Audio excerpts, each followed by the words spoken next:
এই যে শুনছেন, আপনার সাথে আমার কিছু কথা ছিল। বিয়ের সাজে বউ সেজে ঘোমটার আড়ালে বসে থাকা মানুষটিকে বললাম। ঘোমটা না সরিয়ে আমাকে বলল, জি বলেন।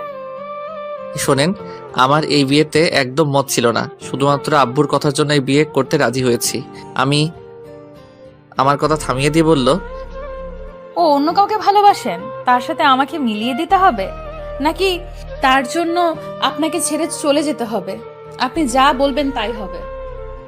মেয়েটির কথা শুনে অবাক হয়ে গেলাম। বাহ, এত সহজে কি মেয়েটি বুঝে গেল? ভালোই হলো, আমাকে তেমন কোনো ঝামেলার মাঝে যেতে হবে না। নিজের ভিতরে খুশিটুকু বুঝতে না দিয়ে বললাম, ঠিক তা নয়। প্রথম দেখায় একটা মেয়েকে আমার খুব ভালো লেগে যায়। কয়েকবার দূর থেকে দেখেছি, তবে কিছু বলার সাহস পাইনি। হয়তো মেয়েটি বুঝতে পেরেছে। তবে তবে কি আমাকে সাহায্য করতে হবে ওই মেয়েটিকে পাবার জন্য? বাহ, আপনি তো কিছুই বলার আগেই এমন কিছু করে ফেলবে ভাবতে পারিনি। হঠাৎ উঠেই আমার কলার ধরে বলল, কি ভাবছিস এই কথাগুলো বলবো? তোর জন্য সেই ছোট্টবেলা থেকে অপেক্ষায় ছিলাম। আর তুই কিনা অন্য মেয়েকে ভালোবাসবি? তোরে বিয়ে করছি কি ছেড়ে চলে যাওয়ার জন্য? তোরে জ্বালিয়ে মারবো, তবুও তোরে ছেড়ে কোথাও যাব না। আমার ভালোবাসার ভাগ অন্য কাউকে দিবি বল? কথাগুলো মুগ্ধ হয়ে শুনছিলাম।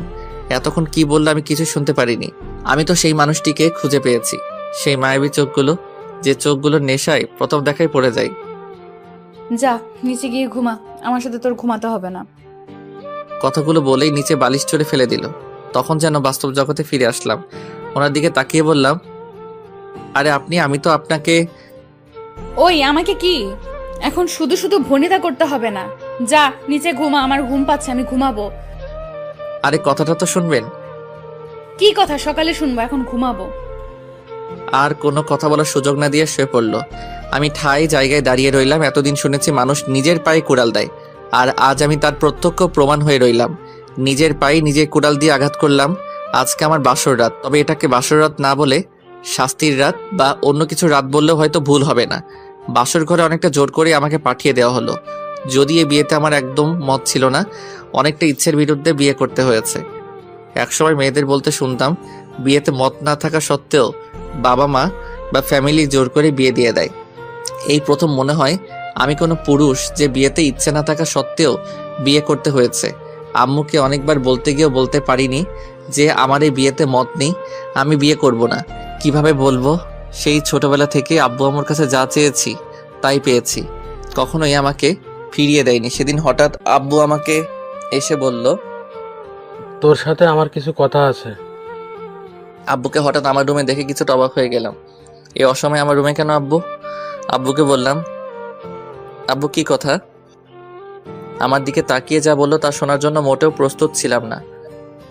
আমার বন্ধুর মেয়ের সাথে ছোটবেলায় তোমার বিয়ে ঠিক করেছি। কাল ওনাদের বাড়ি যেতে হবে, রেডি হয়েছে তো? আব্বুর কথা শুনে অবাক হয়ে গেলাম। কি বলছে এসব?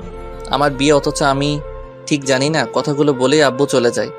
কতক্ষণ সময় ভাবনার বাহিরে ছিলাম জানা নেই। হঠাৎ আম্মুর ডাকে আমার ভাবনার জগতে ছেদ পড়ে। কি রে, কি ভাবিস? আমার কথা শুনে আম্মুর দিকে কিছুক্ষণ অবাক হয়ে তাকিয়ে থেকে বললাম, আম্মু এসব কি শুনি? কি সব? আমার বিয়ে ঠিক, অথচ আমি জানি না। আমাকে একবারও বললেও না। তোর কি কাউকে পছন্দ আছে? আমার মুখের দিকে তাকিয়ে রইল। হয়তো আম্মু কিছুটা বুঝতে পেরেছে। আম্মুকে বললাম, ঠিক তা না, তবে আমার বিয়ে আমাকে একবারও বললে না, একবারও জানতে চাইলে না। দেখ, তোর বাবার কাছে যা চেয়েছিস তাই দিতে চেষ্টা করেছে। তোর বাবার বন্ধুকে দেওয়া কথাটি রাখিস। আর মেয়েও অনেক লক্ষ্মী, রাজকন্যা। আমার কথাগুলো শুনে আর কিছুই বললাম না, চুপ করে মেনে নিলাম। ঠিকই তো, তবু মনকে বোঝাতে পারিনি। একদিন অফিসে যাবার পথে ভীষণ গাড়ি জ্যামে আটকে যায়। কিছু করার নেই, ব্যস্ত শহরে সবাই ব্যস্ত, কিন্তু এমন কিছু সময় কিছু করার থাকে না অপেক্ষা করা ছাড়া। ট্রাফিক পুলিশ আপ্রাণ চেষ্টা করছে জ্যাম কমাতে, কিন্তু পরিস্থিতি নিয়ন্ত্রণে আনতে সক্ষম হচ্ছে না কিছুতেই। অজ্ঞতা, আমাকে অপেক্ষা করতে হবে পরিস্থিতি স্বাভাবিক হওয়ার জন্য। আমিও তাই করছি। গাড়িতে বসে থাকতে থাকতে আমার চোখ আটকে গেল একটা মেয়েকে দেখে। আমি বেশ কয়েকবার তাকিয়ে দেখি তাকে। আমার সর্বনাশের শুরু। খুব মায়াবী মোহনীয় চেহারা, দেখলেই চোখ আটকে যাওয়ার মতো। এক পলক দেখে চোখ ফেরাতে পারলাম না। আমি চোখ ঘুরিয়ে নিলাম, কিন্তু চোখ দুটো বারবার ওর দিকে চলে যাচ্ছে। আমি চোখ বন্ধ করে মনকে বোঝাতে থাকি, কিন্তু আমি পারিনি। আবারও তাকিয়ে দেখছিলাম। সেদিন বারবার মনে মনে অস্থির একটা অনুভূতি সৃষ্টি হচ্ছিল, শুধু তাকিয়ে থাকতে মন চাচ্ছিল। সেই দিন মাথায় শুধু সেই মেয়েটি ঘুরছিল, কোনো কাজে মন বসাতে পারলাম না।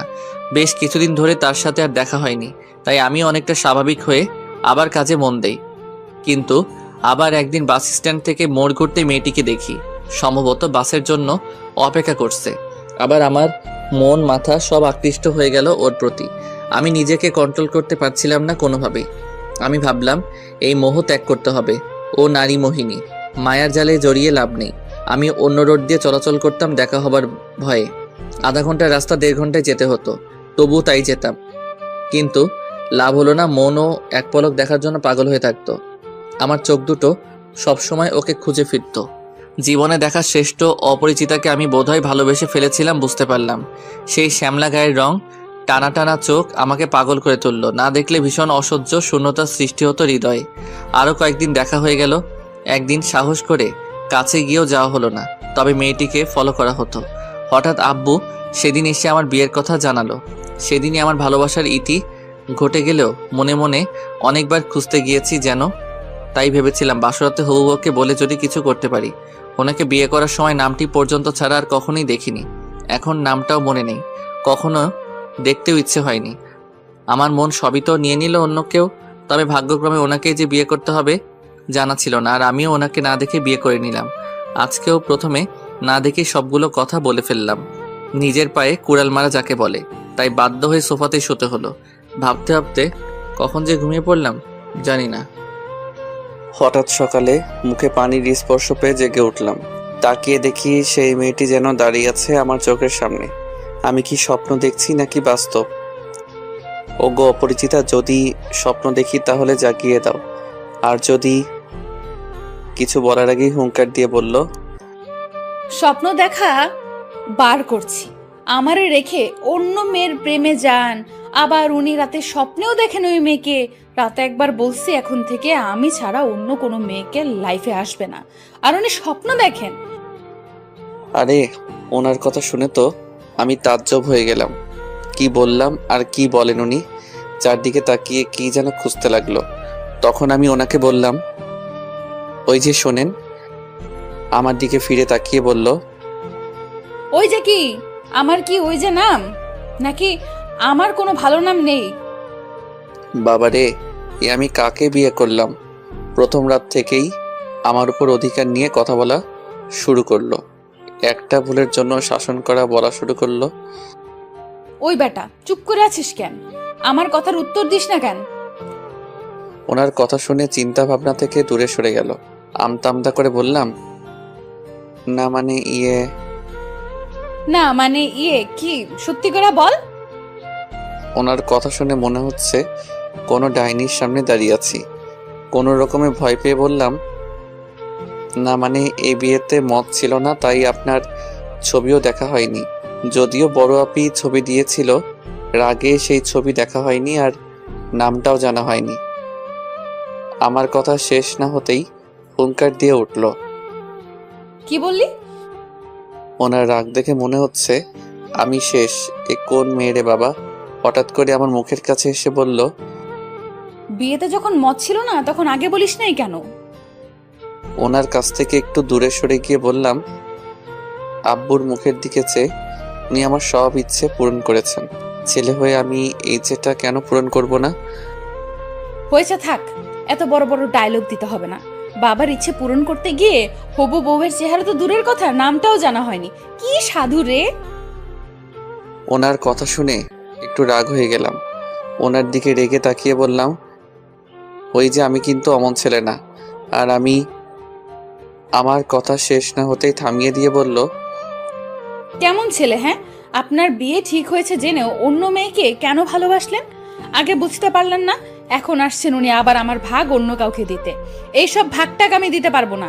জন্মের পর থেকেই আমার হয়েছিলেন, আমার হয়েই থাকবেন। যদি কোনো মেয়ের দিকে তাকাতে দেখি তাহলে চোখ তুলে ফেলবো। আর যদি কোনো মেয়েকে ভালোবাসার কথা শুনি, আবার কি যেন নাম বললেন?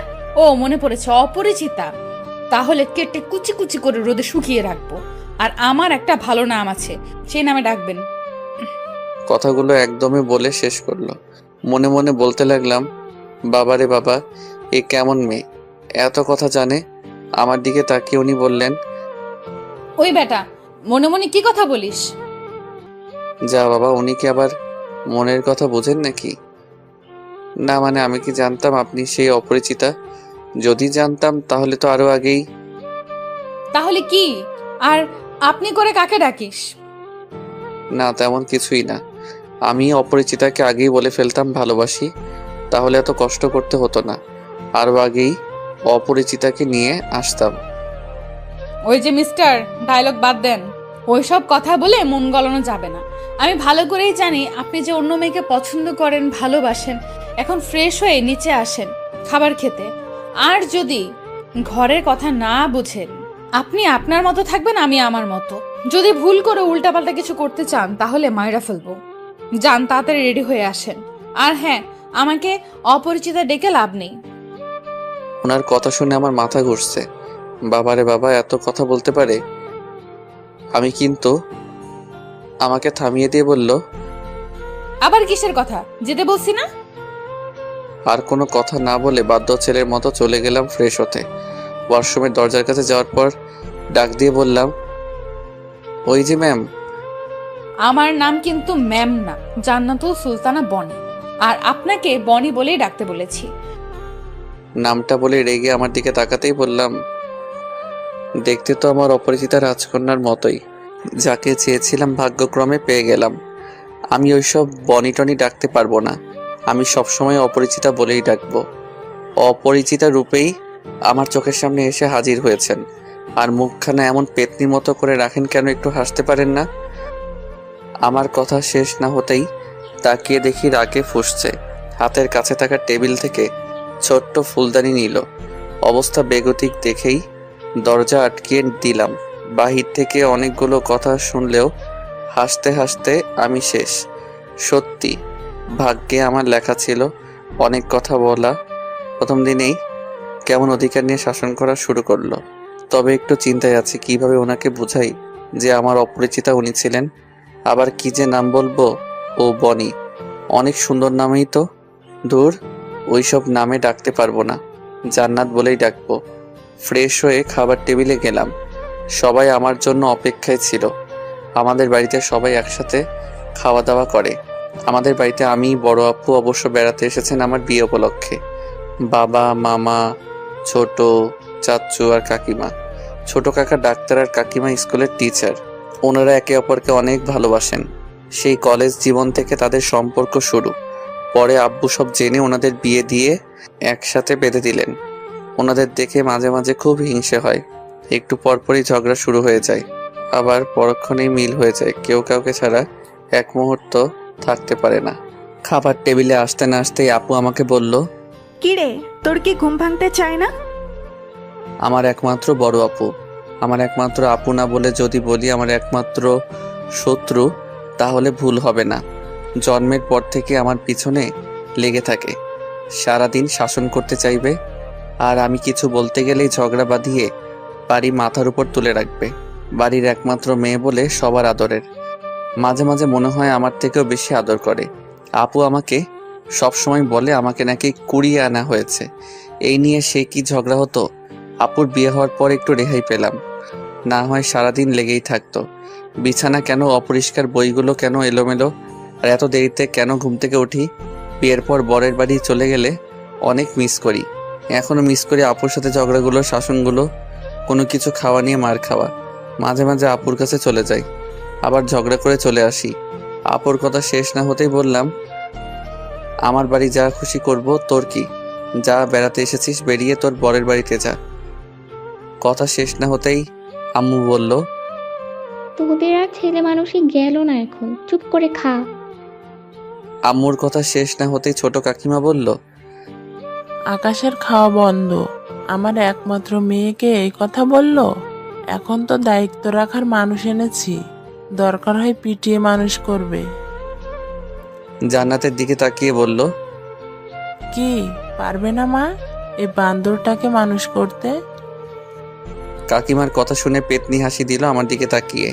মনে মনে বললাম, এমনিতেই কম জানে না, আরো শিখিয়ে দেয়। আপুর মুখে হাসি ফুটে উঠল। চাচু কি বলতে গিয়েও বলতে পারল না। আব্বু থামিয়ে দিয়ে বলল, হয়েছে, সবাই চুপ করে খাও, ক্ষুধায় পেট চুচু করছে। ওই আকাশের সাথে জান্নাত মামুনিকে বসতে দে। আপু উঠে গিয়ে অপরিচিতাকে আমার পাশে বসতে দিল। চুপচাপ খাওয়া শুরু করলাম। কিছুক্ষণ পরেই কার পা যেন বারবার আমার পায়ে টাচ করছে। নিচে তাকিয়ে দেখি জান্নাত ইচ্ছে করে এমন করছে। মুখের দিকে তাকিয়ে দেখি মুখখানা পেতনির মতো যেন করে আমার দিকে তাকিয়ে রইল।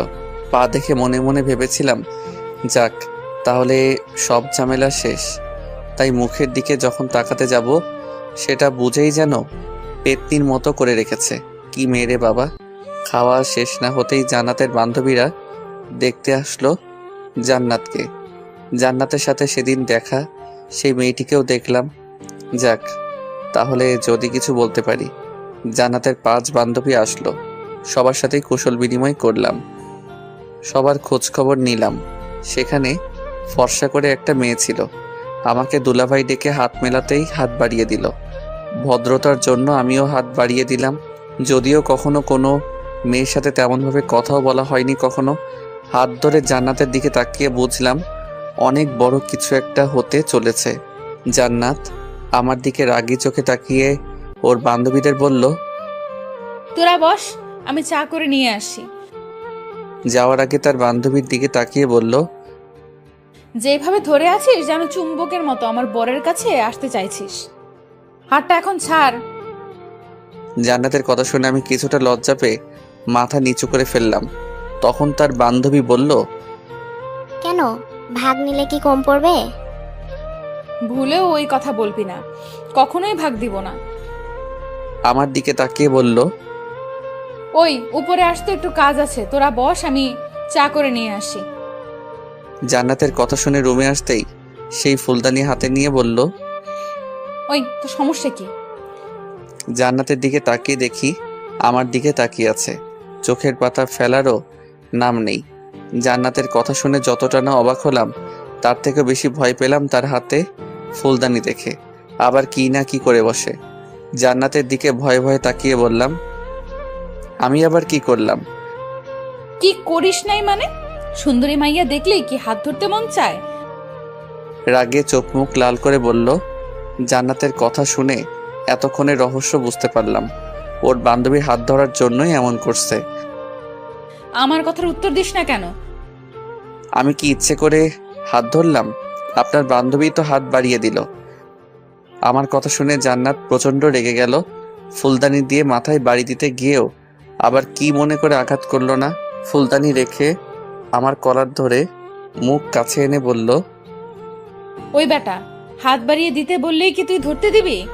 আর তো কারো হাত ধরিস না, ওই সুন্দরী দেখে কি তোর হাত ধরতে হবে? জান্নাতের কথা শুনে কি বলবো বুঝতে পারছি না। কোনো মেয়ে এতটা কাছে এসে কথা বলছে। হঠাৎ কলার ছেড়ে দিয়ে বলল, কাল থেকে বিয়ে হয়েছে, এখনো আমার হাত একবারও ধরতে ইচ্ছে হলো না। আমার সুন্দরী বান্ধবী না আসতেই ওর হাত ধরে নিয়েছে। আর ধরবে নাই বা কেন? বিয়ের আগেই অন্যজনকে ভালোবাসেন উনি। মনটা চায় মায়েরা ডিপ ফ্রিজে রেখে দিই। কথাগুলো বলে এক ঝটকায় বেরিয়ে গেল।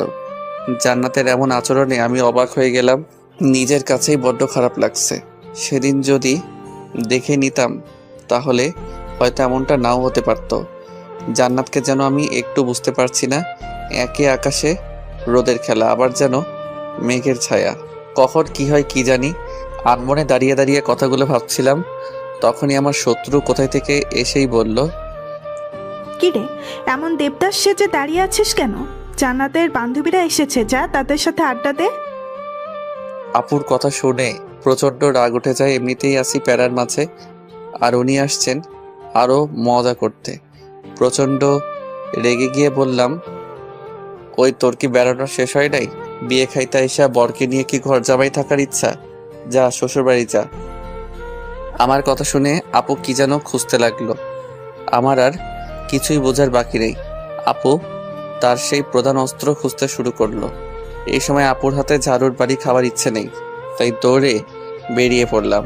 পিছন থেকে শুনতে পারলাম আপু বলছে, পালাচ্ছিস কেন? দাঁড়া, আজকে তোর একদিন কি আমার একদিন। দৌড়ে বের হয়ে বাগানের দিকে যাওয়ার সময় পিছন থেকে কে যেন ডাক দেয়, ও দুলা ভাই, পালাচ্ছেন কেন? নাকি আমাদের দেখে ভয় পেয়েছেন? কথা শেষ না হতেই হাসির আওয়াজ শুনতে পেলাম। এই সেরেছে। আপুর হাতের পিটানো থেকে বাঁচার জন্য পালাতে গিয়ে মনেই ছিল না বাসায় মেহমান এসেছেন। ধীরে সুস্থে স্বাভাবিক হয়ে তাদের দিকে এগিয়ে গেলাম। এমন একটা ভাব নিলাম যেন কিছুই হয়নি। তাদের কাছে যেতেই সেই সুন্দরী শালিকা বলল, কি দুলা ভাই, পালিয়ে যাচ্ছিলেন কেন? সবার দিকে তাকিয়ে হাসতে চেষ্টা করলাম, তবে কেমন বেমানান লাগছে নিজের কাছেই। জান্নাতের দিকে তাকিয়ে বললাম, পালাবো কেন? সকাল সকাল ব্যায়াম করি তো, তাই ব্যায়াম করছি। আমার কথা শেষ না হতেই হাসির রোল পড়ে গেল। দুলা ভাই, এখন তো বিকেল, ব্যায়াম করার সময় না। কি রে, বরকে কি সকালে ব্যায়ামের সময়টুকু দেসনি? কথা শুনে সবাই হাসতে শুরু করলো। কিছুটা লজ্জা পেয়ে মাথা নিচু করে ফেললাম। আমার দিকে তাকিয়ে জান্নাত তখন বলল, না, তা হবে কেন? সুন্দরী শালিকা পাশে থাকলে কি আর কখন সকাল আর কখন বিকাল তা মনে থাকে? জান্নাতের কথা শেষ না হতেই সবাই হাসতে শুরু করলো। আমি নিজেকে আবিষ্কার করলাম সেই সুন্দরী শালিকার পাশে। কখন যে বসে পড়লাম। এই সেরেছে। আজ না জানি আমার কপালে কি লেখা আছে। কিছুক্ষণ আগেই এর জন্য শাসন করেছে, আবার সে একই ভুল করে ফেললাম। জান্নাতের দিকে তাকিয়ে দেখি রেগে তাকিয়ে আছে আমার দিকে। উঠে জান্নাতের পাশে বসতে চাইলে তখন আবার জান্নাত বলল, আর এত কষ্ট করে ওঠো কেন? শালিকা তোমার পাশে বসতে চাইছে একদিনই তো, তারপর তো আমারই থাকবে। কেন রে, তোর কি ভাগে কম পড়ে যাবে? ও তো তোর দুলা ভাই, আর দুলা ভাই হিসেবে একটু পাশে বসতেই পারিস। হাজার হোক ছোট বোন হিসাবে, আর আমার বরের অধিকার আবার কে নিতে আসবে? তাদের মাঝে হাসির রোল পড়ে গেল। সুন্দরী শালিকা কেমন করে আছে যেন মুখ। এক নজর দেখেই মাথা নিচু করে ফেললাম। তাদের মাঝে আমি যেন এক সার্কাস বসে আছি। হঠাৎ করেই আদরের ভাগ্নিটা কোথা থেকে যেন উদয় হলো। এসেই জান্নাতকে জড়িয়ে ধরে বলল, আন্টি, জানো আজ কি হয়েছে? আমি আদরের ভাগ্নির দিকে তাকিয়ে রইলাম। আমার কলিজা বয়স 4-5 বছর, তবে অনেক বুড়ো হয়ে গেল এই বয়সে। অনেক কথা বলতে জানে। মামুনি, কি হয়েছে? আমাকে না আম্মু তুলে আনিতেছে।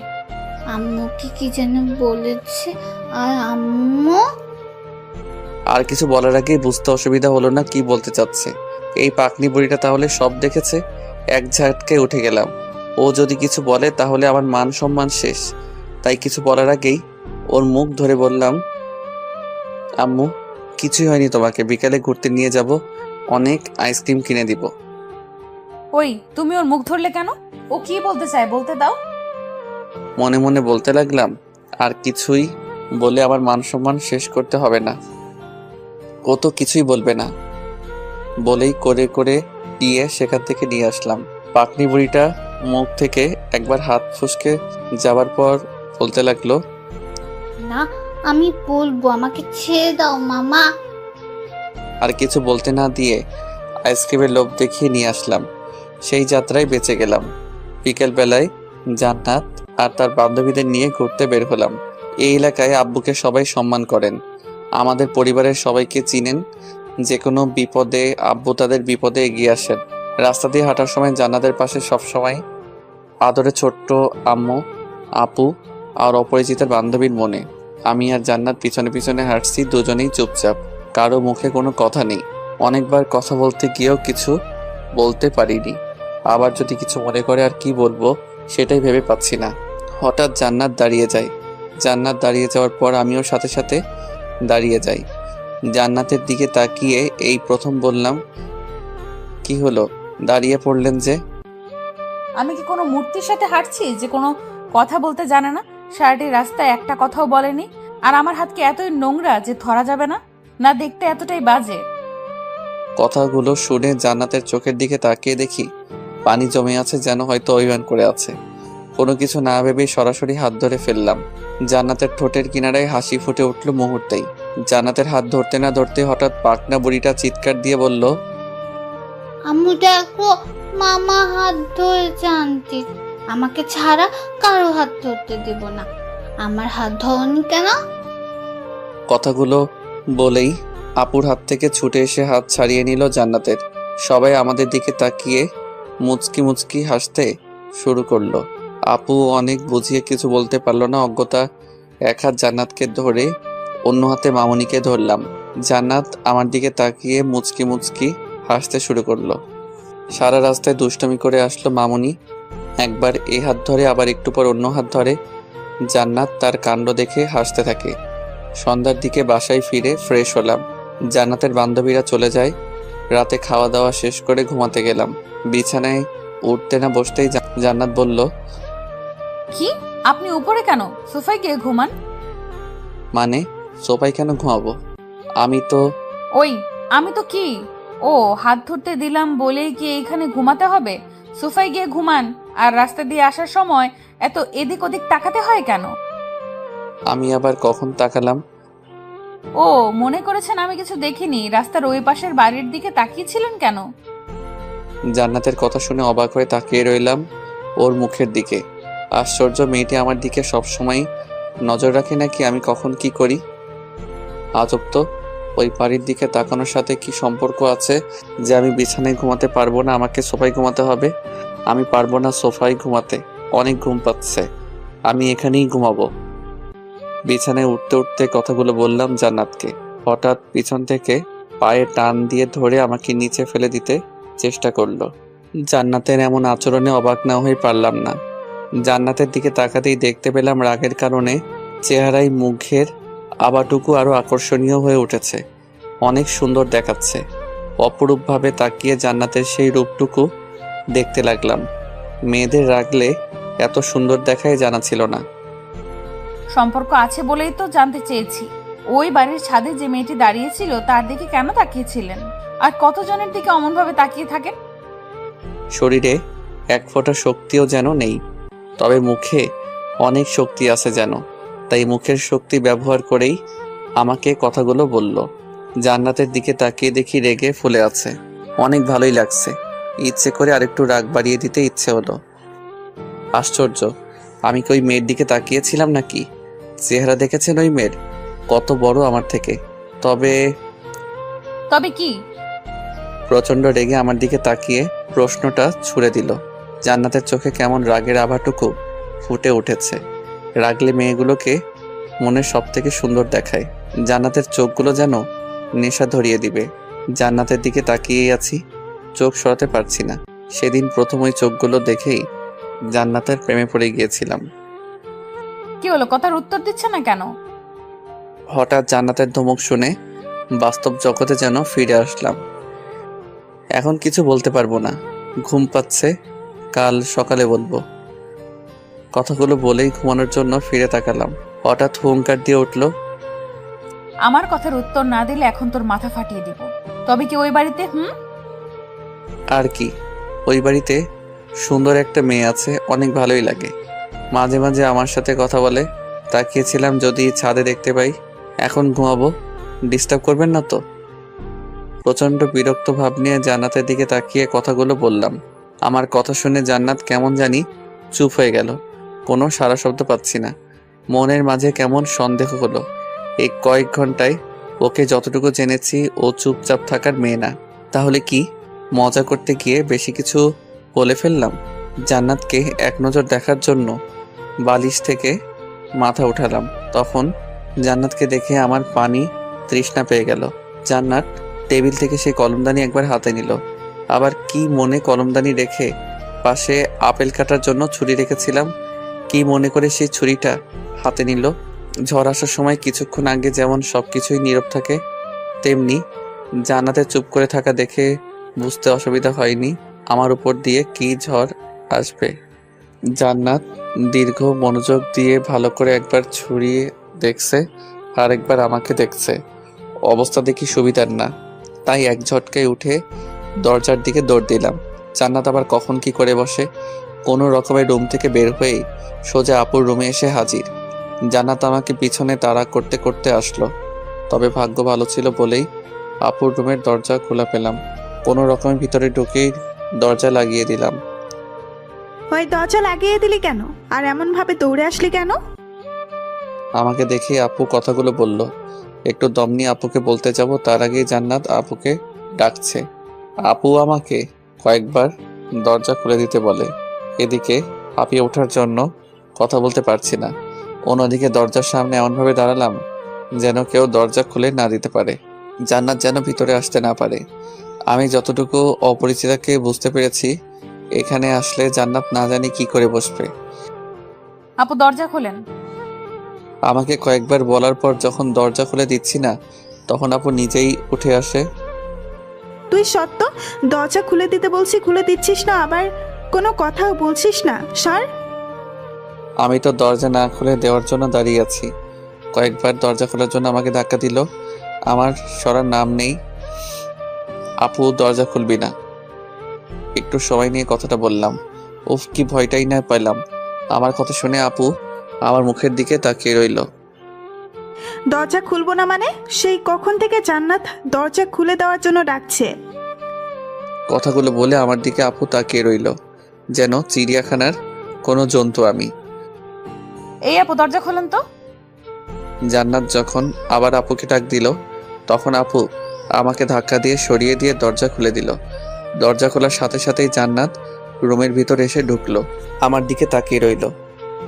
কি রে জান্নাত, এত রাতে তোরা এখানে কেন? আর ওই বান্দরটা দরজা খুলতে দিচ্ছে না কেন? আর বলো না আপু, এত রাতে নাকি গান শুনবে। আমি কি গান গাইতে পারি? তাই রাগ করে চলে এসেছে। আপুকে কথা বলে আমার দিকে তাকিয়ে চোখ টিপ দিল। আপুর চোখ ফাঁকি দিতে পারল না।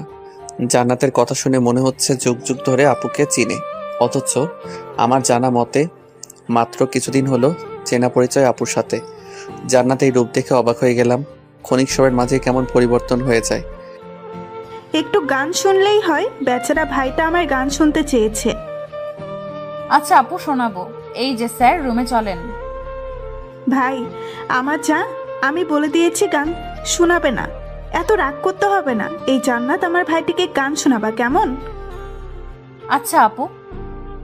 আমাকে আর কিছুই বলার সুযোগ না দিয়ে হাত ধরে টেনে নিয়ে চলল।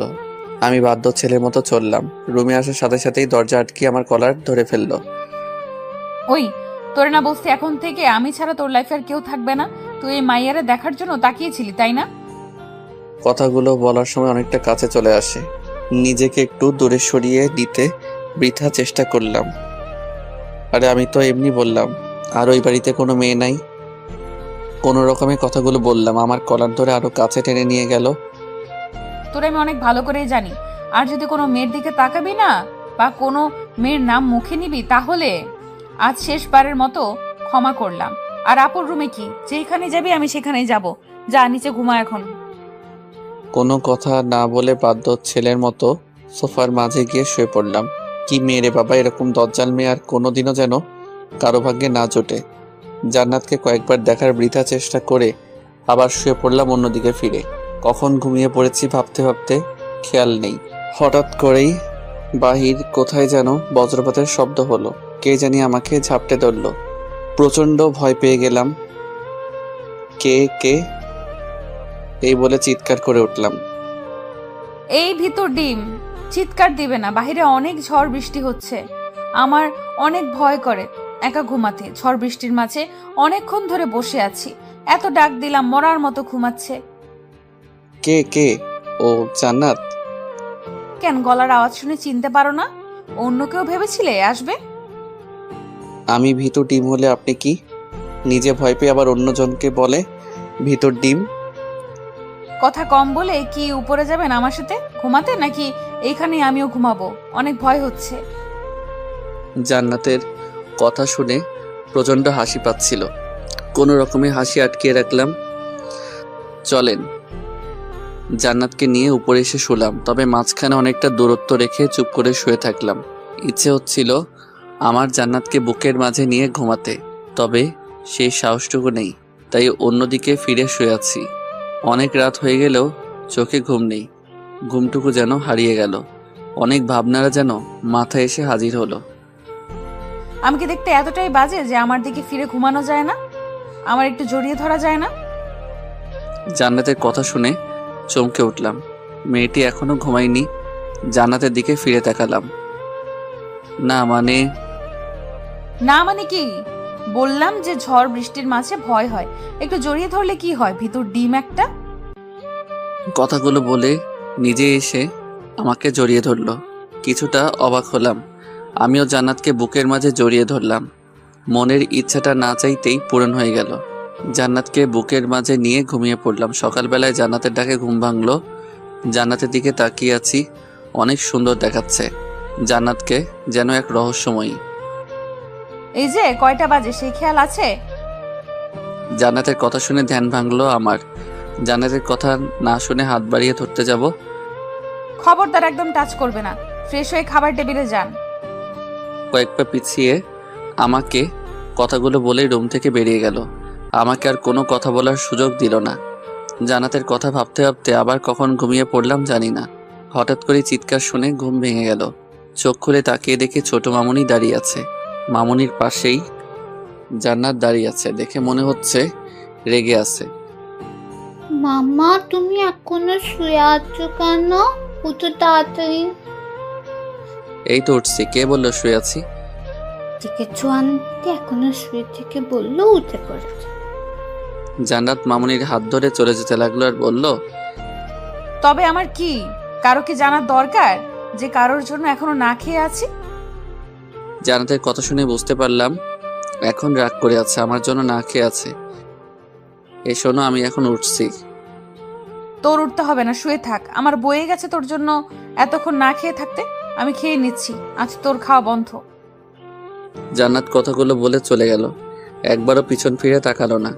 শুধু জান্নাতের চলে যাওয়াটুকুই দেখলাম। কাজটা একদম ঠিক হয়নি। আর যাই হোক, মেয়েটি অনেক ভালো, একটু রাগী, তবে নিজের অধিকারটুকু নিজে বুঝে নিতে এক পা পিছু পা হয় না। বড্ড ভালোই লাগে জান্নাতের শাসনগুলো। তবে জান্নাত যেন কোনো এক রহস্য ঘেরা, এগো সহজে ধরা দিতে চায় না। ক্ষণিক সময়ের জন্য কাছে এসেই আবার যেন অচেনা রূপ ধারণ করে। কথাগুলো বিছানায় বসে বসেই ভাবতে থাকি।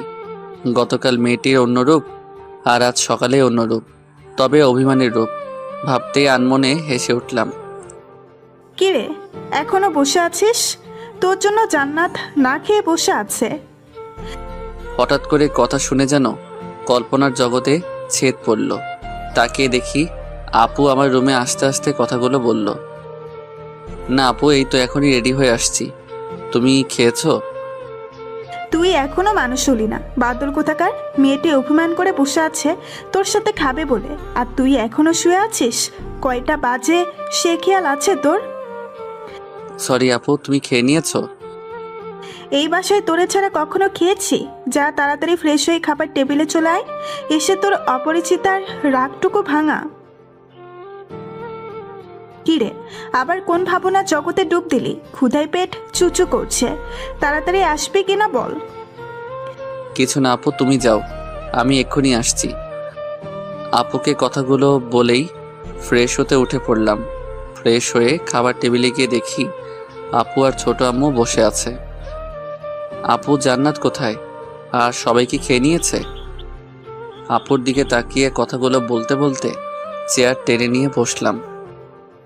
সকাল থেকে মেয়েটি তোর জন্য না খেয়ে বসে আছে, আর তুই এসেই খাবার খেতে বসে পড়লি। আপু আমার দিকে তাকিয়ে রেগে কথাগুলো বলল। সরি আপু, জান্নাত এখন কোথায়? আমি গিয়ে নিয়ে আসি, তুমি বসো। বারান্দায় গিয়ে দেখ। আপু বলার সাথে সাথে বারান্দার দিকে হাঁটা দিলাম। আমাদের বাসায় 4টা বারান্দা। আসার সময় জেনে আসা হলো না কোনো বারান্দায়। এক মুহূর্ত থমকে গিয়ে ভাবতে থাকলাম কোন বারান্দায় থাকতে পারে। কিছু সময় ভেবেই আবার হাঁটা শুরু করলাম। জান্নাতকে পেয়ে গেলাম, আমার অনুমান ভুল হয়নি। জান্নাতের দিকে খেয়াল করলাম, খোলা আকাশের দিকে তাকিয়ে কি যেন ভাবছে। প্রচণ্ড ইচ্ছে হলো জান্নাতকে জড়িয়ে ধরতে, তবে সেই সাহসটুকু না হয়নি। নিঃশব্দে গিয়ে পাশে গিয়ে দাঁড়ালাম। আমি এসে দাঁড়ানোর পরও কোনো সারা শব্দ নেই। হাত বাড়িয়ে জান্নাতের হাতটা আলতো করে ধরলাম। সরি, আর এমন ভুল হবে না। জান্নাত আমার দিকে ফিরে তাকালো। তাকিয়ে দেখি জান্নাতের চোখের কোণায় পানি জমে আছে। হঠাৎ জান্নাতের চোখে পানি দেখে ভয় পেয়ে গেলাম। জান্নাতের চোখে পানি কেন? মনের মাঝে হাজারো প্রশ্নের উকি দিচ্ছে। আমি কি তাহলে কোনো ভুল করে ফেললাম? মনের অজান্তেই নিজের কাছেই প্রচণ্ড খারাপ লাগা শুরু হলো। হাত বাড়িয়ে চোখের পানিগুলো মুছে দিলাম। কি হলো, কান্না করছো কেন? বললাম তো সরি, আর এমন কোনো ভুল হবে না। তুমি যা বলবা তাই মেনে চলবো সব সময়। আমার কথাগুলো বলার পরই জান্নাত আমাকে জড়িয়ে কান্না শুরু করে দিল। জান্নাতের কান্না দেখে প্রচণ্ড অবাক হয়ে গেলাম। মেয়েটি তো মোটেও কান্না করার মেয়ে নয়। জান্নাতের চোখের পানিতে আমার টি শার্ট ভিজে গেল অনুভব করতে পারলাম। কি হয়েছে, কান্না করছো কেন? আমার বুক থেকে সরিয়ে চোখের পানিগুলো মুছে জান্নাতকে জিজ্ঞাসা করলাম। জান্নাত কান্না থামিয়ে আমার চোখের দিকে তাকিয়ে রইল। কি নিষ্পাপ মুখখানা, চোখে পানি জমে আছে। অপূর্ব সুন্দর লাগছে জান্নাতকে। এই পাগলি, কেন কান্না করছো? বললাম তো আর দেরি হবে না, এখন চলো একসাথে খাবো। অনেক ক্ষুধা লেগেছে, আপু আমাদের জন্য অপেক্ষায় বসে আছে। আমাকে ক্ষমা করে দেন, অনেক বড় অন্যায় করে ফেলেছি। হুট করে জান্নাতের মুখে এই কথা শুনে অবাক হয়ে গেলাম। বলছে কি মেয়েটা? কি এমন হলো যার জন্য ক্ষমা চাচ্ছে? কি হয়েছে বলবে যার জন্য এমন করে কান্না করছো? আমার দিকে অপরূপভাবে তাকিয়ে রইল। পাশে রাখা ডায়েরিটা হাতে নিয়ে আমার দিকে বাড়িয়ে দিল। তখন আমার খেয়াল গেল সেদিকে। আমি বললাম, আরে এটা তো আমার ডায়েরি। আপনার অনুমতি না নিয়ে আপনার ডায়েরিটা পড়ে ফেলেছি। জান্নাতের কথা শুনে প্রচণ্ড হাসতে ইচ্ছে হলো। আমি প্রতিদিন আমার জীবনের সবটুকু ঘটনা ডায়েরিতে লিখে রাখতে চেষ্টা করি, সবসময় লুকিয়ে রাখতে চেষ্টা করি। হয়তো কোনো কারণে পেয়ে পড়ে ফেলেছে।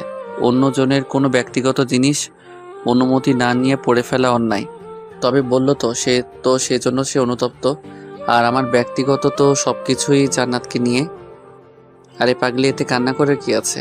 আমার সব কিছুই তো তোমাকে ঘিরে, তোমাকে নিয়ে প্রত্যেকটি কথা।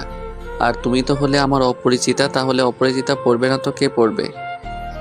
না, তবে আমি কি যেন বলতে চেয়েছিল। অপরিচিতার মুখ চেপে ধরলাম। আর কোনো কথা নয়, খাবার খেয়ে তোমার সাথে এই বিষয়ে কথা বলবো। এখন চলো একসাথে খাবার খাবো। জান্নাতকে আর কোনো কথা বলার সুযোগ না দিয়ে হাত ধরে নিয়ে আসলাম। খাবার টেবিলে চুপচাপ খেয়ে নিল। কোনো সারা শব্দ নেই তেমন একটা। হয়তো কিছু একটা হয়েছে যার জন্য অনুতপ্ত অপরিচিতা। খাবার নিয়ে বসে শুধু হাত নাড়িয়ে যাচ্ছে, তবে খাবার কোনো নাম নেই। এই জান্নাত, খাচ্ছিস না কেন? কিছু হয়েছে নাকি এই বারান্দাটা আবার তোকে কিছু বলেছে? হঠাৎ যেন চমকে উঠল আপুর কথা শুনে। আপুর দিকে চমকে তাকিয়ে রইল আর বলল, না আপু, কিছুই হয়নি, এই তো খাচ্ছি। বুঝেছি। শোন, এই বারান্দার যদি কিছু বলে তাহলে মেরে সোজা করে রাখবি, আর যদি তুই না পারো আমাকে বলবি, তাহলে আমি এসে আবার সোজা করে দিব। আপু কথাগুলো বলে আমার দিকে ফিরে তাকালো। আপুর উপর প্রচণ্ড রাগ হচ্ছে। এই জন্যই তো প্রেম করে বিয়ে করলে এই অবস্থা। তুই যা ডাইনি, তোর জন্য দুলাভাই সারাক্ষণ ভয় থাকে। ভাগ্যিস বিয়ের আগে ওর সাথে দেখা হয়নি, নয়তো আমারও একই দশা হতো।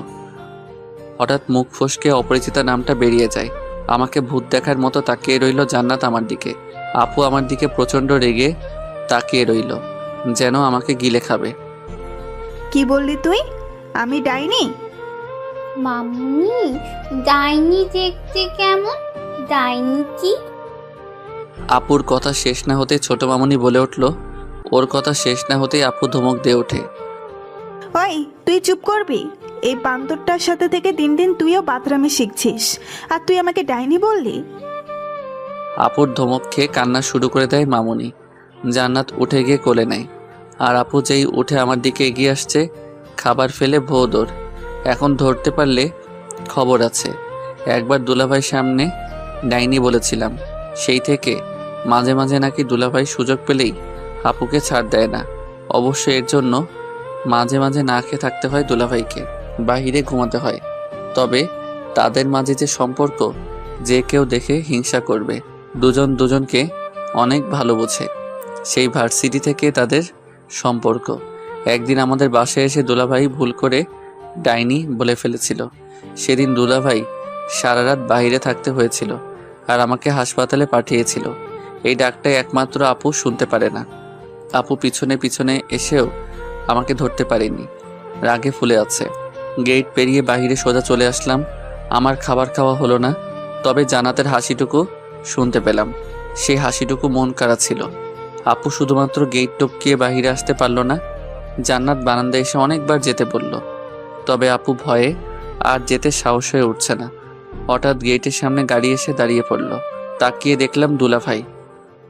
কিরে শালাবাবু, এখানে কার জন্য অপেক্ষায় আছিস? অবাক হয়ে সেদিকে তাকাতেই দেখি দুলাভাই গাড়ি থেকে নেমে দাঁড়ালো। আমি দেখে অবাক হয়ে গেলাম। আরে আপনি কিছু না বলে চলে আসলেন?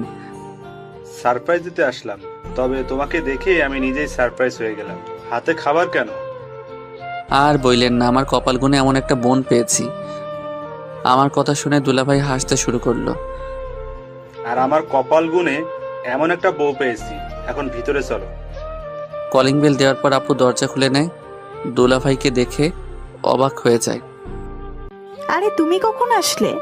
কিছুই তো বললে না। দুলাভাই সরতেই আমাকে দেখতে পায়। আমাকে দেখেই জ্বলে ওঠে, তবে সেই যাত্রায় দুলাভাইয়ের জন্য রক্ষা পেয়ে যায়।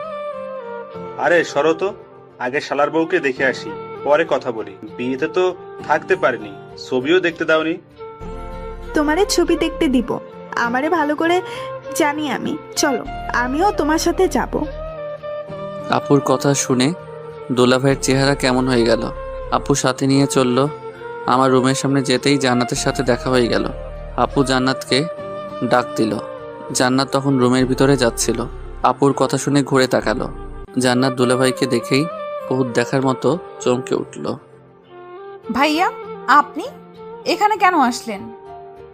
জান্নাতের কথা শুনে সবাই অবাক হয়ে গেলাম। তার মানে কি জান্নাত আর দুলাভাই কি পূর্ব পরিচিত? এই, তুমি কিভাবে ওকে চিনো? দুলাভাই কিছু বলতে যাবার আগেই দুলাভাইকে আপু বলে বসলো। আমিও দুলাভাইয়ের মুখের দিকে তাকিয়ে রইলাম। বেচারার বুঝতে বাকি নেই যে আপু কতটুকু রেগে আছে। আরে এত চোখ রাঙানোর কি দরকার? আগে তো শুনবা আমি কিভাবে জান্নাতকে জানি। তা না শুনেই আগেই রেগে যাচ্ছ কেন? বলো, কি ঘটনা? যদি মিথ্যা বলছো একটু, তোমার একদিন আর আমার যা কয়দিন লাগে বলে দিলাম। প্রচণ্ড সন্দেহ নিয়ে আপু কথাগুলো বলল দুলাভাইকে। আমি দুলাভাইয়ের দিকে অবাক হয়ে তাকিয়ে রইলাম। আচ্ছা আপু, তোমার বর কি এমন কিছু করেছে যার জন্য সন্দেহ করো? এই যে এখন দেখো, আগেই বলছি সব সময় এমন করলে অন্যরা ভাববে আমি আবার উল্টোপাল্টা কিছু করি, যার জন্য সন্দেহ করো। তুমি বলো, আজ পর্যন্ত এমন কিছু করেছি যার জন্য আমার সাথে এমন করো? না, তা করো নাই। যদি করে ফেলো, তাই সবসময় আগলে রাখি। তাই বলে এমন ভাবে তোমার মতো বউ যেন সবার কপালে জোটে, তাহলে কারো সাহস হবে না উল্টোপাল্টা কিছু করার কথা মাথায় আনার জন্য। ধন্য আমি তোমার মতো বউ পেয়ে। দুলাভাই এমন কথা বইলেন না। বিয়ে করছি কয়দিন হলো, এর মাঝেই জীবন তেজপাতা করে ফেলছে আমার। মাঝখানে কথা বলে যেন মহা ভুল করে ফেললাম। আপু আর জান্নাত আমার দিকে এমনভাবে তাকিয়ে আছে যেন গিলে খাবে। কি বললি তুই? আমি তোর জীবন তেজপাতা করে ফেলছি? এখন থেকে আগুনে পোড়াবো। আমারে রেখে আরেক মায়েরে পছন্দ করিস? জান্নাত এতক্ষণ চুপচাপ ছিল, দুলাভাই আর আপুর ঝগড়া দেখছিল। আমার ধারণা ছিল আপু শুধুই দুলাভাইকে শাসন করে। এখন দেখি আমার কপাল তার থেকেও বড় শাসনদার মানুষ এসে পড়েছে। ওই জান্নাত, ধইরা পিটাও রে। আপুর কথা শেষ না হতেই জান্নাত তেড়ে আসলো। দুলাভাই সমানে গিয়ে আগলে দাঁড়ালো। সে যাত্রায় রক্ষা পেয়ে গেলাম। আরে কি করো? আমার শালাবাবুকে এত ভয় দেখাবে এখনই? সামনে তো আরো দিন আছে। ওই কি বলতে চাস তুই? তার মানে আমি কি তোরে ভয় দেখাই? দুলাভাইয়ের কথা শেষ না হতেই আপু তেড়ে আসলো। দুলাভাই একটু সরে গেল আপুর কাছ থেকে। আরে আমি কি এমন কিছু বলছি? আমার মতো বউ আর কার আছে এত কেয়ার করে বরের? আমি তো ওদের থামাতে বললাম কথাগুলো। এত চাপা বাদ দিয়ে বলো, জান্নাতকে কিভাবে চিনো?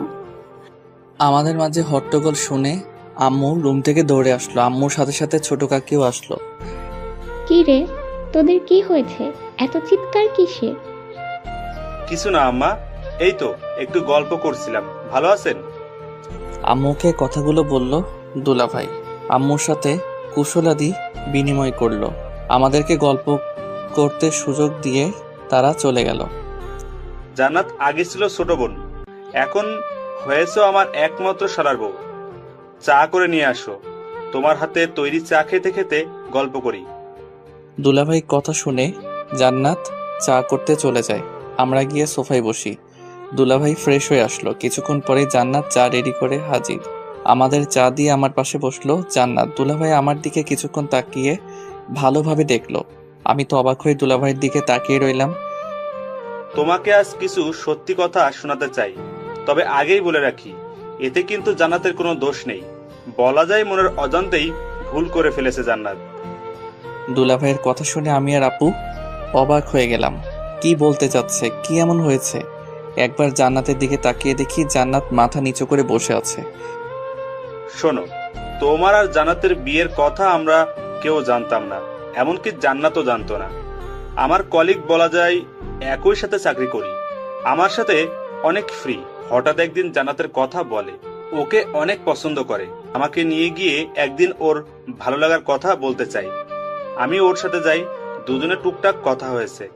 আমি এইটুকু বুঝতে পেরেছি জান্নাত পছন্দ না করলেও কিছু বলতে পারছে না, তবে আবার না করতে পারছে না। কিসের জন্য? হঠাৎ সেদিন আমাকে জান্নাত ফোন দিয়ে দেখা করতে বলে। আমি তো মনে মনে ধরে নিয়েছি ও রাজি হয়তো, তাই আমার কলিগকে নিয়ে দেখা করতে যাই। আমাকে দূরে নিয়ে জান্নাত সবকিছুই খুলে বলে। দুলাভাই এটুকু কথা বলে থামেন। আমি কি বলবো কিছুই ভেবে পাচ্ছি না। জান্নাতের দিকে তাকিয়ে দেখি মাথা নিচু করে সবাই বসেই আছে। আরে কি হয়েছে সেটা বলবা তো, কি খুলে বলেছো? দুলাভাই কথা বন্ধ করে থাকার জন্য আপু বলল, অনেক জানার আগ্রহ নিয়ে আমরা বসে আছি, কি হয়েছে শোনার জন্য। জান্নাতের সাথে যখন দেখা করতে যাই তখন আমাকে আলাদা ডেকে নিয়ে যায়। হয়তো কিছু বলবে, তাই আমিও আমার কলিগকে রেখে যাই। ভাইয়া কেমন আছেন? হ্যাঁ ভালো, তুমি কেমন আছো? জি ভালো আছি। আপনার সাথে কিছু কথা ছিল, তাই এখানে কষ্ট করে আসতে বললাম। সমস্যা নেই, বলো কি কথা। ভাইয়া আপনি তো জানেন আপনার কলিগ আমাকে পছন্দ করে, তবে ওনাকে যে আমি পছন্দ করি না সেটা বললে ভুল হবে। তবে কি? আমার বিয়ে ঠিক হয়ে আছে। জান্নাতের মুখে বিয়ের কথা শুনে অবাক হয়ে গেলাম। তোমার বিয়ে ঠিক হয়ে আছে? বললে না যে একবারও। ভাইয়া আসলে আমিও জানি না। সেদিন আপনাদের সাথে কথা বলার সময় আব্বু আমাকে দেখেন। বাসায় যাবার পর আব্বু আপনাদের কথা জানতে চাইলে আমি সব কথা খুলে বলি। তারপর আমাকে বলেন যে বিয়ে ঠিক করে রেখেছেন, আমি যেন ওনার মান সম্মানটুকু রাখি। এখন আমি কি করব আপনিই বলে দেন। শোনো, মানুষের জন্ম মৃত্যু নিয়ে 3টা ভাগ্য যেন লেখা থাকে। কখন কার সাথে কি হয় জানা নেই। হয়তো তোমার ভাগ্য সেখানেই লেখা ছিল। তুমি অতীত ভুলে যাও আর বর্তমানটা মেনে। আমার ভুল না হলে তুমি আমার কলিগকে হয়তো ভালোবাসো, তাই না? আপনি ঠিক। আমি ওনাকে পছন্দ করি, তবে ভালোবাসি কিনা জানি না। কয়েকদিন ধরে একটা ছেলে আমাকে পছন্দ করতো। যখন আব্বু বরের ছবি দেয় তখন ভেবেছিলাম আমাকে পছন্দ করেই বিয়ের প্রস্তাব পাঠিয়েছে। তবে আম্মুর কাছ থেকে জানতে পারি সেই ছোটবেলা থেকেই আমাদের বিয়ের কথা ঠিক হয়ে আছে। আরে তাহলে তো খুশির কথা।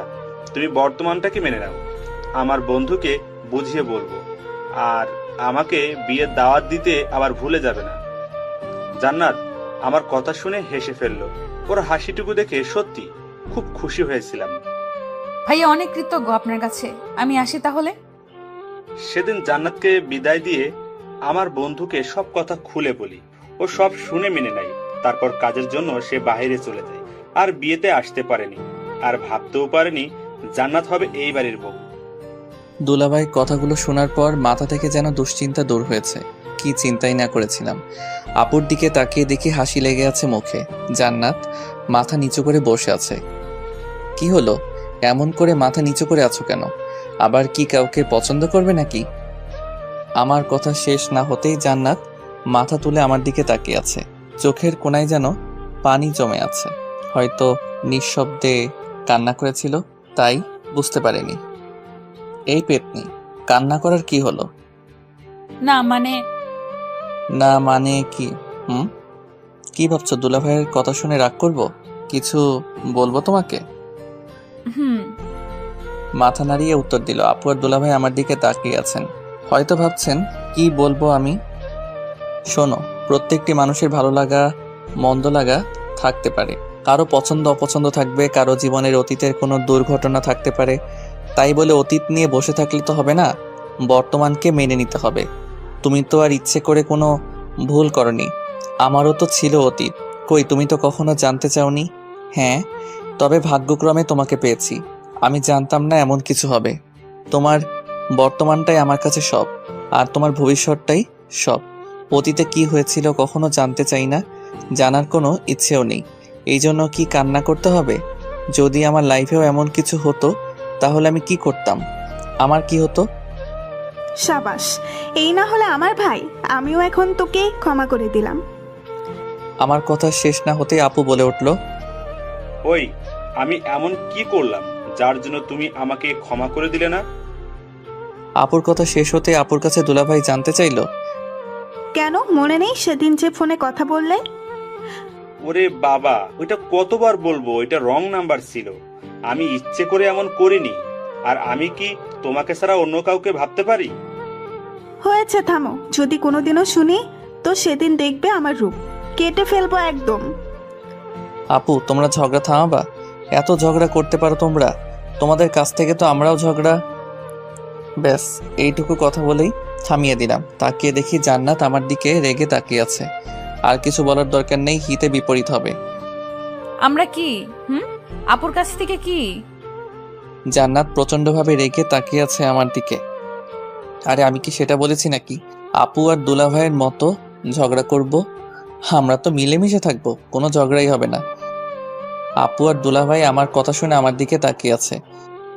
তুই কি বললি, আমরা ঝগড়া করি? না আপু, ভুল করে মুখ থেকে বেরিয়ে গেল। আর তুমি কি ঝগড়া করো নাকি, আমি কি সেটা বোঝাতে চেয়েছি? এমন মানুষই না। আমিও চাই জান্নাত তোমার মতো আমাকেও শাসন করবে সব সময়। দুলাভাইকে যেমন আগলে রাখো, আমাকেও জান্নাত সেভাবে আগলে রাখবে। আপুকে কোনো রকম কথাগুলো বলে দুলাভাইয়ের মুখের দিকে তাকালাম। বেচারা আমার দিকে সেই রাগী চোখে তাকিয়ে আছে, মনে হচ্ছে যেন আমাকে গিলে খাবে। আমার কথা শুনে দেখি জান্নাত মিটিমিটি হাসছে। আপু আমার দিকে তাকিয়ে আছে। আমি পারবো না, বিয়ের আগেই তো অন্য মেয়ের পেছনে ঘুরেছেন, আবার আমি কেন? ওই মেয়েকে নিয়ে আসেন। জান্নাতের কথা শুনে আপু আর দুলাভাই আমার দিকে তাকিয়ে রইল। আরে বাবা, সেই মেয়েটি তো তুমিই ছিলে। আমি কি জানতাম নাকি তুমি হবে আমার বউ? তাহলে আরো আগে থেকেই তোমার সাথে ঘুরতে পারতাম। হয়েছে জানি, আর বলতে হবে না আপনি কেমন। আমি কিছু বলতে যাব তার আগে আপু আমাকে থামিয়ে দিল। কি কথা লুকিয়ে যাচ্ছিস আমাদের কাছ থেকে? আপু আমি বলছি শোনো তাহলে। একদিন অফিসে যাওয়ার পথে জান্নাতকে দেখে ভালো লেগে যায়। তখনও জানতাম না জান্নাত হবে আমার বউ। আর ব্যাস, এখন কিছু হলেই আমি নাকি অন্য মেয়ের দিকে তাকিয়ে থাকি, অন্য মেয়েকে স্বপ্নে দেখি। আমার কথা শেষ না হতেই আপু আর দুলাভাই হাসিতে ফেটে পড়ল। দুলাভাই হাসি থামাতে পারছেন না। আমি যদি আগে জানতাম তুমি আমার শালার বউ হয়ে আসবে, তাহলে তো অন্য কাউকে ধারের কাছে ঘেঁষতেই দিতাম না। কথাগুলো বলে দুলাভাই হাসতে থাকে। হয়েছে, অন্যের জন্য ঘটকালি করতে পারেন আর আমাকে চোখে পড়লো না। অনেক ঝগড়া হয়েছে, এখন থামেন। জান্নাত শোনো, তুমি আমার কাছ থেকে সবকিছু জেনেই আমার ভাইটিকে বিয়ে করেছো। আমার ভাইটিকে আগলে রাখার দায়িত্ব কিন্তু তোমার। ওই বান্দরটারে পারলে একটু মানুষ কইরো। আমার দিকে তাকিয়ে আপু কথাগুলো বলল। আপুর কথা শুনে আমি তো অবাক। তাহলে আপু কি সবকিছুই জানতো? আর সবকিছুই জেনেই জান্নাত আমাকে বিয়ে করেছে? আপনি চিন্তা করবেন না, দায়িত্ব ঠিকভাবে রাখবো। দেখবেন সব সময় কেমন সোজা থাকবে একদম। আমার দিকে তাকিয়ে মুচকি হাসতে থাকে। ওই, আমি মানুষ না, আমার দায়িত্ব আমি রাখতে পারবো। কোনো পেতনি ডাইনিকে দায়িত্ব দিতে হবে না। কি বললা? আপুর দিকে তাকিয়ে কথাগুলো বলতেই জান্নাত আমার দিকে রাগী চোখে তাকিয়ে রইল। অনেকটা ভয় পেয়ে গেলাম, জানি হাতের কাছে যা পাবে সেটাই নিতে ভুলে যাবে না। না, কিছু না। কিছু না মানে? আরেকবার যদি শুনি কেটে ফেলবো। বিয়ের পর সবটুকুই এখন আমার। ভুল করেও যদি অন্য মেয়ের কথা মাথায় আনিস, মাথা ফাটিয়ে দেব, কেটে ফেলবো। এমনিতেই বিয়ের আগে অন্য মেয়ের দিকে ঘুরেছিস। দেখে রাখবে, ওকে? দুলাভাই জান্নাতকে কথাগুলো বলল। আমি শুধু ভাবছি দুলাভাই আপনাকে পেলে না তার উসুল তুলে নিব। আমরা সবাই বিকেলে বাইরে ঘুরতে যাব, তোমরা রেডি হয়ে নাও। হঠাৎ আম্মু এসে সবাইকে কথাগুলো বলল। আম্মুর কথা শুনে সবাই এক কথায় সায় দিল। সবার সাথে বিকালে ঘুরতে বের হলাম। আজ আর ছোট আম্মু আমাকে বিরক্ত করেনি, ওর আব্বুর সাথেই সারাক্ষণই ছিল। সারাক্ষণ জান্নাতের হাত ধরে রাখলাম। সন্ধ্যায় বাসায় ফিরে আসলাম। সবার সাথে খাওয়া দাওয়া শেষ করে ঘুমানোর জন্য রুমে আসলাম। আমি আগে থেকেই জানি আজও আমাকে সোফায় ঘুমাতে হবে। অনেক ক্লান্ত থাকায় বালিশ নিয়ে শুয়ে পড়লাম। কিছুক্ষণ বাদেই জান্নাত এসে আমাকে দেখে অনেক রেগে গেল। ওই তুই আজ সোফায় কেন? আমার কাছে দাঁড়িয়ে আমার দিকে তাকিয়ে বলল, বারে তুমি তো বললে সবসময় সোফায় ঘুমাতে হবে, তাই ঘুম পাচ্ছে বলেই তো চলে আসছি। সরো, আমি আজ থেকে সোফায় ঘুমাবো। তুমি এখানে ঘুমাবে কেন? আমার ইচ্ছে তাই। কোনো সমস্যা? না, তুমি ঘুমাও, আমি বিছানায় ঘুমাবো। কথাগুলো বলে উঠে বিছানায় এসে পড়লাম। পিছনে পিছনে জান্নাতও আসলো। এসেই আমাকে জড়িয়ে ধরলো। আমার সাথে কি তোমার রাগ? হঠাৎ জান্নাতের মুখে এই কথা শুনে পিছনে ঘুরে তাকালাম। জান্নাতের মুখে কেমন অভিমানী বুঝতে পারলাম। জান্নাতের দিকে তাকিয়ে মাথার চুলগুলো দিয়ে একপাশে আড়াল হয়ে আছে, হাত দিয়ে চুলগুলো সরিয়ে দিলাম। সোডিয়ামের আলোতে অনেক সুন্দর লাগছে, যেন কোনো অপসরই দাঁড়িয়ে আছে। কেন রাগ করবো কেন তোমার সাথে? না, আমার অতীত। এইটুকু বলার সাথে সাথেই মুখে হাত দিয়ে থামিয়ে দিলাম। তোমার অতীত তো অতীত, আমি আর কখনো শুনতে চাই না। তোমার অতীত নিয়ে তো আর বাঁচবো না আমি। তোমার বর্তমান হয়ে আছে আর ভবিষ্যতেও সবসময় আঁকড়ে ধরে থাকতে চাই। তোমার শাসন শার্টে জীবন এমনভাবে পেতে চাই। কি করবে না? আমার কথা শুনেই জান্নাত আমাকে জড়িয়ে ধরলো। আমিও জান্নাতকে বুকের মাঝে আগলে নিলাম। তুমি বললেও কি আমি মানবো নাকি? তোমার সবকিছু তো আমাকে আগলে রাখতে হবে, অন্য কাউকে হতে দিব না। চলো ছাদে যাই। এখন ছাদে কেন? যাবে কিনা বল। যাচ্ছি, এত রাগ দেখাতে হয় সবসময়? জান্নাতকে নিয়ে ছাদে চলে আসলাম। অনেক অপূর্ব চাঁদের আলো। দুজনে হাত ধরে অনেক গল্প করলাম। আমাকে গান শোনালো। একসময় গান শেষ হলে আবার রুমে চলে আসলাম। আমাকে এমন ভাবে আগলে রাখবে তো সব সময়? জান্নাত আমার বুকে মাথা রেখে শুয়েছিল।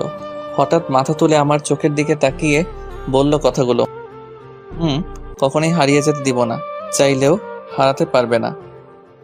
সত্যি তো? 3 সত্যি। তবে তবে কি? প্রতিদিন গান শোনাতে হবে আমাকে। আর কি? রোজ আমার বউয়ের ভালোবাসার অত্যাচার চাই, যেন শাসন করে আগলে রাখে আমাকে। সেটা দেখা যাবে, এখন ঘুমাও। আমি ও জান্নাতকে জড়িয়ে ধরে শুয়ে পড়লাম। অনেক ঘোরাঘুরি করার জন্য অনেক ক্লান্ত ছিলাম আমি। অনেক ঘুম পাগল, চোখ বুঝতেই ঘুমিয়ে পড়লাম। সকালবেলা আর কত ঘুমাবা? কয়টা বাজে সে খেয়াল আছে? কতক্ষণ ঘুমিয়েছিলাম মনে নেই। হঠাৎ জান্নাতের ডাকে ঘুম ভাঙে। ও পাশ ফিরে আবার ঘুমিয়ে যাওয়ার আগে বললাম, উফ, আরেকটু ঘুমাই। কয়টা বাজে আর? কয়টা বাজে মানে? সকাল 9টা বাজে। 5 মিনিটের মাঝে খাবার টেবিলে যেন দেখি, নয়তো কি হবে সেটা আমিও জানি না। কথাগুলো বলেই রুম থেকে বের হয়ে যায়। আমি দেরি না করে ঝটপট উঠে পড়লাম। যে রাগী মেয়ে না হয় আবার কখন কি করে বসবে ঠিক নেই। বইয়ের অত্যাচার শুরু হয়ে গেল, তবে সেটা ভালোবাসার আগলে রাখার। কথাগুলো মনে মনে বলেই রেডি হতে চলে গেলাম।